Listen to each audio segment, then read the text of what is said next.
Hello my dear lucky friends, welcome to my channel. ఈరోజు మనం బయాలజీకి సంబంధించి కొన్ని ఇంపార్టెంట్ బిట్స్ చూద్దాం.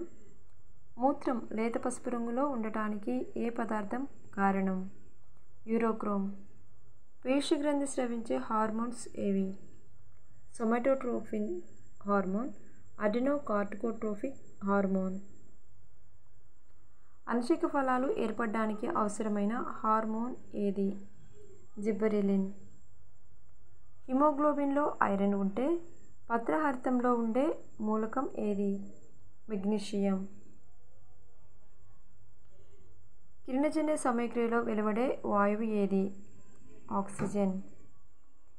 కిరణజన్య సమయక్రియలో ఏర్పడే గ్లూకోజ్ యొక్క సంకేతం ఏమిటి? C6H12O6. మానవ జీర్ణ వ్యవస్థలో అతి పెద్ద గ్రంథి ఏది? కాలేయం. క్లోరోఫిల్ బి వర్ణదం ఏ రంగును కలిగి ఉంటుంది? పసుపు ఆకుపచ్చ. Thank you for watching.